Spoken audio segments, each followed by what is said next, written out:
Ini informasi yang katanya tanggal pendaftaran buat seleksi ujian kerja di Korea. Apa benar? Hayo diskusi.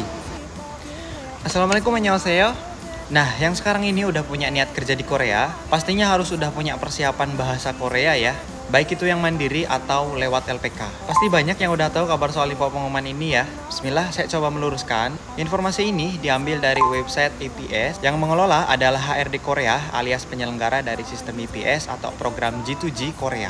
Nah, informasi ini masih simpang siur dan belum pasti. Pemirsa coba perhatiin di sini ada waktu atau tanggal 5 Februari 2024. Banyak yang kira kalau ini adalah tanggal pengumuman pendaftaran. Tapi coba lihat keterangan di sampingnya. Announcement of test date, yang artinya pengumuman tanggal tes atau pelaksanaan ujian. Nah, lebih tepatnya kalau untuk tanggal atau periode daftar itu ada di bagian keterangan sebelah kiri, registration period ya. Dan ternyata di sini juga keterangannya masih undecided alias bimbang atau ragu. Masih dalam rencana dan belum pasti. Tambahan, entah ini kesalahan atau error dari websitenya, judul pengumumannya ini ditulis negara Nepal bukan Indonesia. Tapi untuk alamat kantor BP2MI sebagai panitia pelaksana ini bener ya. Buat mastiin saya coba cek detail dari jadwal ini, ternyata aslinya judul pengumumannya itu emang untuk Nepal.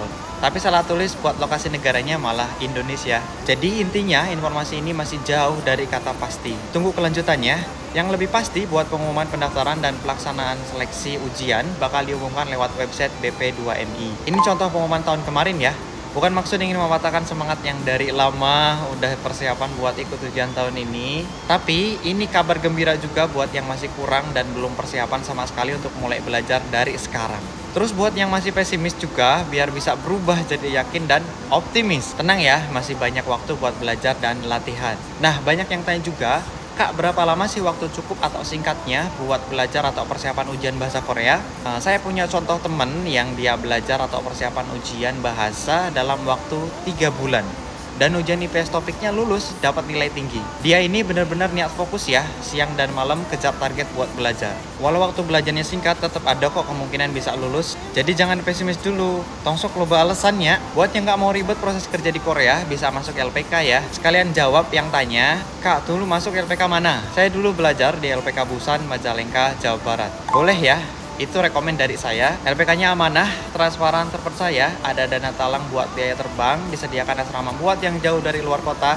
Udah banyak yang terbang dan sekarang siswanya banyak. Terakhir, kalau itu emang bener tanggal pasti pelaksanaan ujian, sekali lagi bukan pendaftaran ya, harusnya 1 atau 2 bulan sebelum, yang artinya sekitar bulan ini, pengumuman pendaftaran itu udah keluar. Semua tergantung persetujuan dari pihak penyelenggara, yaitu HRD Korea, sama panitia pelaksana seleksi BP2MI. Saya dengar sekarang itu masih ada masalah roster atau data pencari kerja yang numpuk, ditambah di bulan depan itu ada pemilu. Perkiraan bisa jadi pendaftarannya dibuka setelahnya, antara bulan 3, 4, atau lambatnya pertengahan tahun. Masih ada waktu buat persiapan, jadiin kesempatan buat pasang target nilai sempurna dan lulus sekali ujian ya. Sebelum diakhiri, intinya pengumuman resmi soal tanggal pengumuman, verifikasi daftar, dan pelaksanaan seleksi ujian sampai jadwal terbang, semua itu bakal diumumkan lewat website BP2MI. Jadi pemirsa bisa cek secara berkala. Nah, bisa cari di Google keywordnya itu pengumuman G2G Korea BP2MI. Buat yang setuju dengan pendapat saya boleh like, yang mau tanya atau diskusi boleh isi kolom komentar, follow juga akun saya biar nggak ketinggalan informasi seputar kerja di Korea. Nanti saya juga bakal langsung bikin VT kalau pengumuman resmi pendaftarannya udah keluar. Hatur nuhun kamsahamnida, sampai jumpa di video selanjutnya.